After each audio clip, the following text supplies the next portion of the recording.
On this Tuesday night, double trouble. U.S. tariffs are set to double on Canadian steel and aluminum in just hours. The last-minute negotiations to stop the hike. It was, we think, a positive conversation. Beefing up border security. This is about delivering a win for Canada. The new powers for border officers, postal workers, police, and even Health Canada. Intensifying wildfires across the prairies, amplifying calls for more help. They need federal resources. Otherwise, there's going to be a lot of people that are homeless. Plus, unforgettable adventure. Dogs have impeccable survival skills. The tale of the pup who vanished for 36 days, only to be found at sea. Global National with Donna Friesen. Reporting tonight, Eric Sorensen.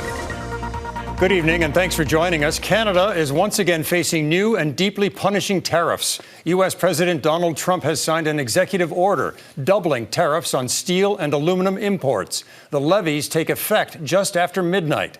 Our Ottawa Bureau Chief Mercedes Stephenson is here. Mercedes, what do we know? Eric, despite a friendlier tone towards Prime Minister Mark Carney, U.S. President Donald Trump signed the executive order doubling tariffs on Canadian steel and aluminum that could devastate both industries. Canada is the largest supplier of steel and aluminum to the United States. But tonight, Trump is dismissing that important supply, claiming once again that foreign steel and aluminum, including that from Canada, is a national security threat and that the U.S. is a victim of product dumping. That's something the Canadian government says is false and that Canada should be protected from under the trade agreement that Trump himself negotiated. As the minister said, Canada's position is that these tariffs are not justified. We have an agreement, the USMCA, this CUSMA, that has a zero tariff profile for Canada in these areas. Dominic LeBlanc, Carney's point man for cross-border trade and charming the Americans, rushed to Washington to meet with his counterpart, Secretary of Commerce Howard Lutnick. He insisted that despite the tariff spike, the meeting with Lutnick was productive.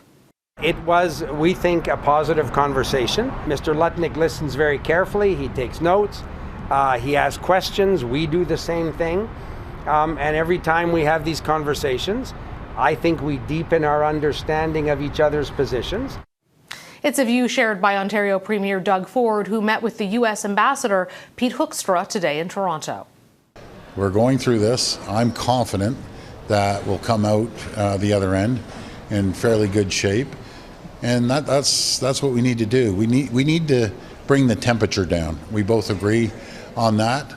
Despite the tariff trauma, both the Carney government and the Trump White House are maintaining a positive public tone. The U.S. ambassador defended Trump's move, dismissing any concerns as noise and insisting, despite Tuesday's developments, a renegotiated trade agreement is possible and soon.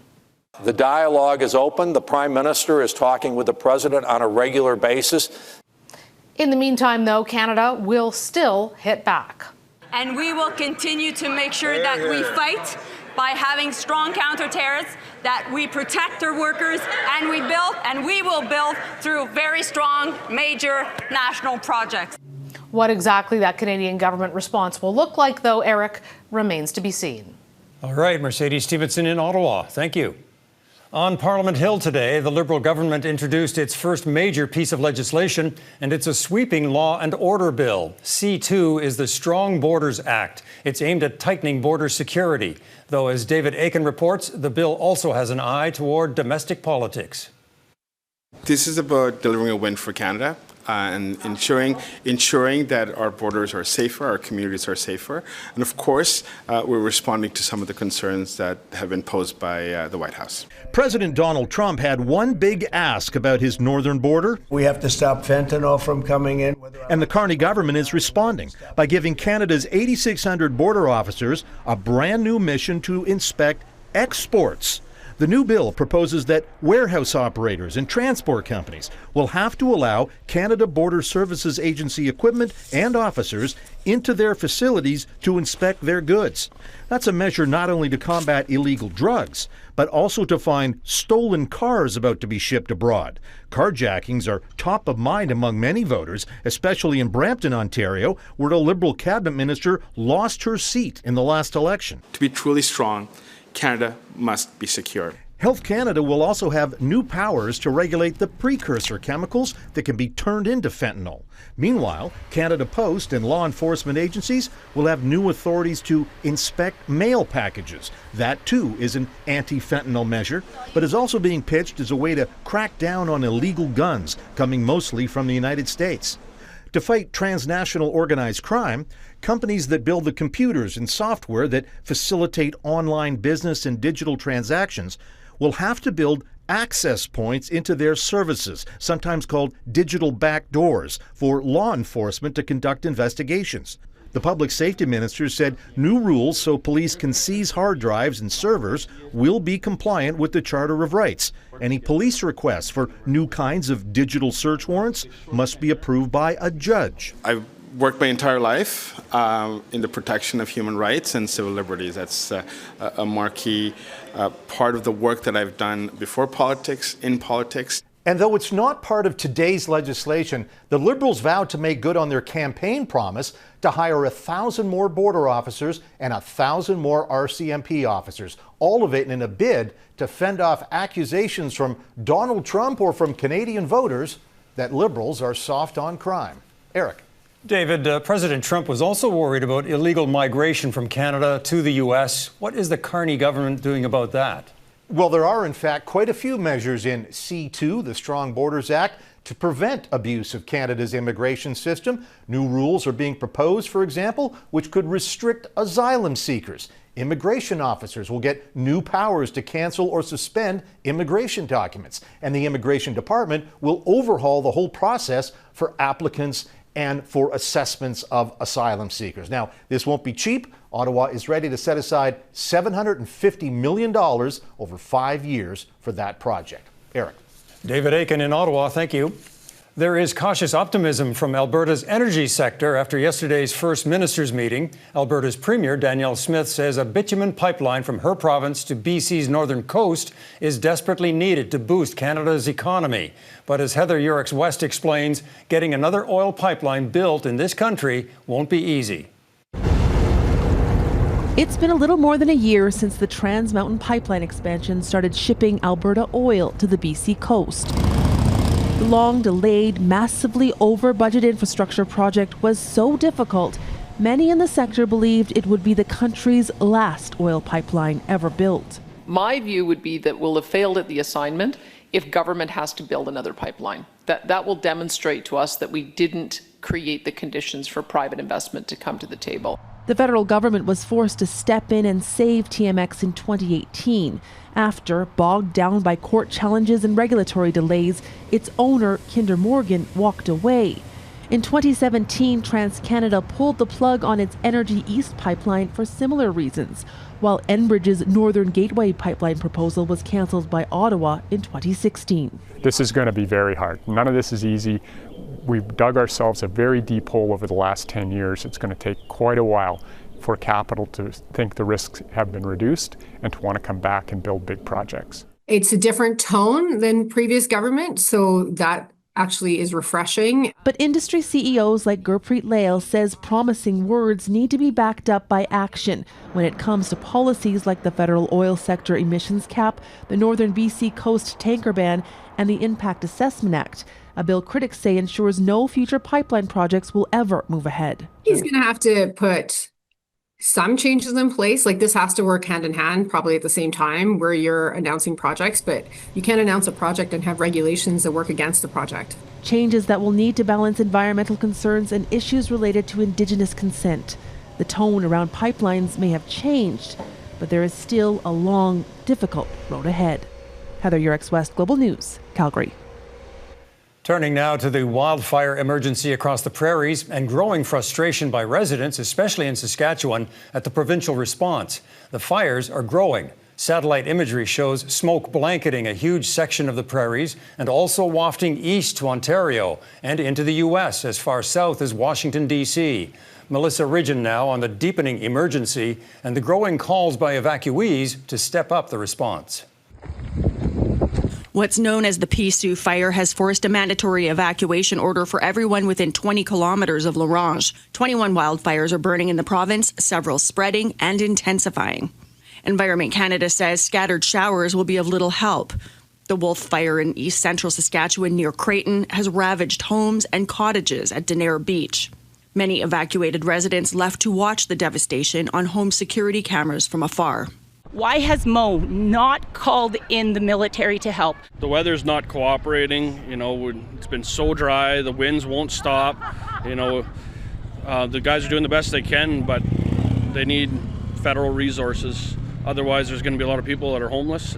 In Manitoba, the military is helping, moving more than 3,500 evacuees from Northern First Nations in the past week. In the town of Lynn Lake, 11 hours north of Winnipeg, flames consumed several buildings despite firefighting efforts. We've managed to do our best and keep town still here for the most part. Right in town, we've lost 4 buildings, 2 fairly large apartment complexes and 2 residential homes. The town's mayor, Brandon Dulovich, says battling the blaze has been a nightmare, with high winds seemingly coming from all directions at times. Firefighters working through exhaustion and injuries. Nobody's leading on to the extent of them. They keep going, and I commend them for that. Without them, we would certainly not still be standing here. We're making sure that the firefighting equipment that we have in place is not necessarily being taken away, but being moved so residents can get back in their driveways and get in around their homes. There are 57 fires burning in Alberta, including Yellowhead County, west of Edmonton, but evacuated residents there are being allowed to return home. With firefighting resources maxed out across the prairies, the hope is for rain, a lot of it, and soon. Melissa Ridgen, Global News, Winnipeg. Chaos, confusion, and bloodshed are tarnishing the first week of Israel's new aid distribution system in Gaza. Late today came news that aid centers will be closed for a day after Israel's military declared roads leading to the aid sites will be considered combat zones. Earlier today, Hamas said at least 27 people were killed when Israeli forces opened fire on Palestinians who were walking towards one of the U.S.-backed aid hubs. Redmond Shannon reports, and a warning, this story contains disturbing content. Zain Eldin mourns his mother Reem. His older brother says she was killed while they were waiting for aid.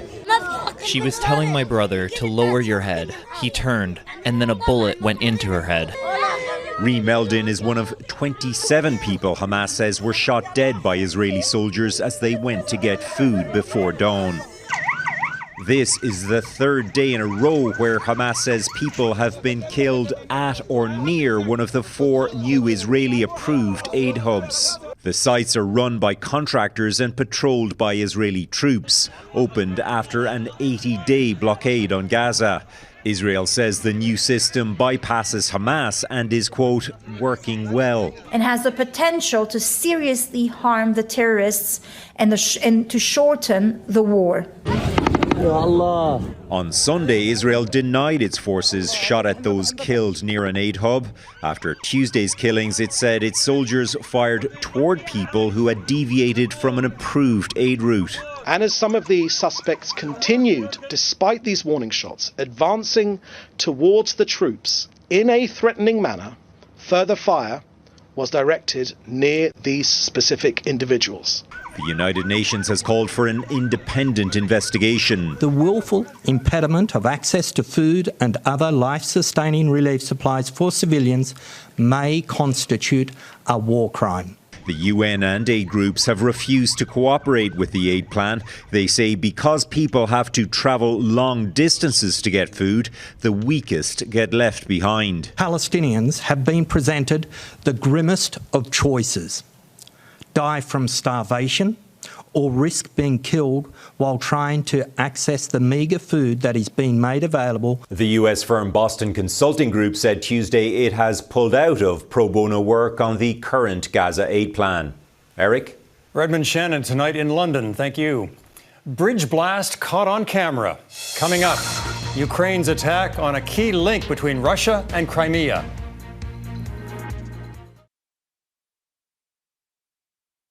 Ukraine's security service says it hit the bridge linking Russia and the Crimean Peninsula with underwater explosives. The SBU released video showing that the blast damaged the foundation of a 19-kilometer-long bridge. It is a key supply route for Russian forces in Ukraine. Ukraine says 1,100 kilograms of explosives were detonated early this morning. Traffic was suspended, but Russia says it has resumed. It's the third attack on the bridge since Russia's full-scale war began in 2022. And you can head to our website for details about a Toronto businessman's alleged role in Russia's drone program. The investigation into his arrest and his historic prosecution can be found at globalnews.ca/globalnational. The Netherlands government has collapsed after a far-right leader pulled his party out of the ruling coalition over the country's immigration policy. It comes less than a year after 4 parties agreed to form the country's first far-right government. Geert Wilders, the leader of the biggest of those parties, triggered the collapse after the coalition rejected a 10-point plan aimed at radically reducing immigration and asylum. It included enlisting the army to secure and patrol the borders, turning all asylum seekers back at the border, and closing refugee accommodation facilities. And South Korea's liberal opposition candidate, Lee Jae-myung, has been elected president. The election, held nearly 2 years ahead of schedule, saw 79% turnout, the highest since 1997. The result caps 6 months of political turmoil. In December, the ousted former president's short-lived imposition of martial law triggered mass anger and chaos. Lee faces big challenges, including fixing South Korea's economy and negotiating tariffs with U.S. President Trump. Ahead, the impact of Trump's cuts to America's emergency management agency as hurricane season kicks off.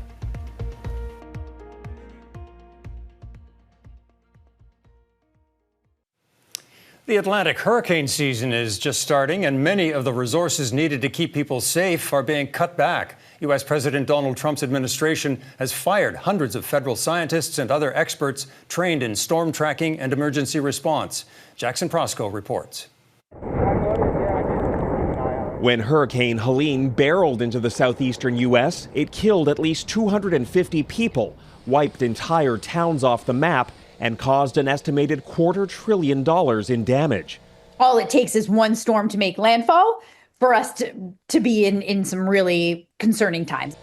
This year's hurricane forecast is delivering even more anxiety, with predictions of 3 to 5 major storms, just months after the Trump administration slashed the agencies that predict and respond to hurricanes. Already, we know that thousands of personnel have been lost from FEMA and other partner agencies that are deeply involved in the preparedness and response phases of emergencies. Fewer weather forecasters mean potentially less accurate storm predictions. While cuts at FEMA, the Federal Emergency Management Agency, have reportedly left the federal government unprepared for a major storm. The acting FEMA administrator, David Richardson, appears to have no prior experience managing natural disasters and told FEMA staff that he was unaware the U.S. had a hurricane season, something a spokesperson later dismissed as a joke. There are serious people who are taking this issue seriously, starting with the president himself. A botched federal response was partly blamed for the Hurricane Katrina disaster in 2005. 2 decades later, President Trump has dismissed the recent cuts and suggested individual states should do more to deal with emergencies. I think we don't know what will happen because we've never been in this situation before, but it's very anxiety-inducing to us. No matter what hurricane season brings, it will test the limits of a reduced federal workforce that has fewer eyes watching the sky and fewer boots on the ground. Jackson Prosco, Global News, Washington. Up next, a doggone adventure, the epic journey by a roving retriever to find its way home. Here's something you don't see every day, a zebra on the loose near Nashville, Tennessee. Police say it was acquired as a pet on Friday, only to escape its new owners on Saturday. At one point, authorities had to shut down part of a highway because the striped equine was running through traffic. Professional trackers and a canine unit are now looking for the zebra, which is still at large. It's camouflaged. The story about a dog in the UK that went missing for more than a month is capturing headlines and attention around the world. Amber, a golden retriever cross, had been brought over as a rescue from the Middle East. But perhaps she got a taste for travel because she wasn't quite done yet. Heidi Petracek tells the tale. Ask dog owners how they would feel if their pooch went missing for 36 days, and some will respond with a sound only dogs could hear. I would be absolutely frantic. Oh my God, I wouldn't be able to function. I don't know. I can't even think about it. But it just happened in the UK. You see, a rescue brought 5-year-old Amber all the way from Qatar to England and into the arms of a new foster family April 24th. And unbeknown to them, there is some way that Amber got out of the garden. Amber was on the move. She was in the neighbour's garden, so they started to go round there. Amber saw them and bolted across a field at the back of the houses and just carried on running. Posters were printed, sightings and door cam footage flooded in, but Amber was skittish and couldn't be approached.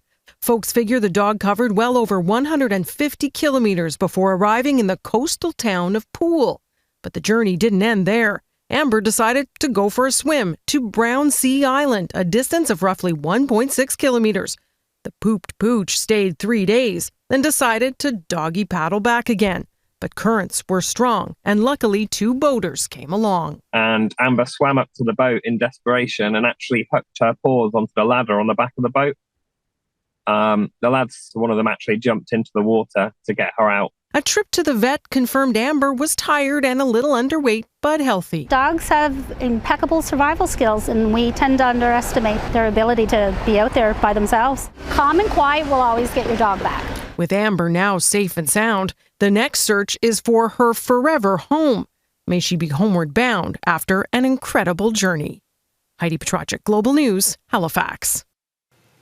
That is Global National for this Tuesday. I'm Eric Sorensen. Tonight's Your Canada showcases a blended national and provincial flag in Bay Roberts, Newfoundland and Labrador, the Trans-Canada Trail near Tyndall, Manitoba, and Shuswap Lake from Salmon Arm, BC. Thanks for watching. Hope to see you here again tomorrow night. Have a good night.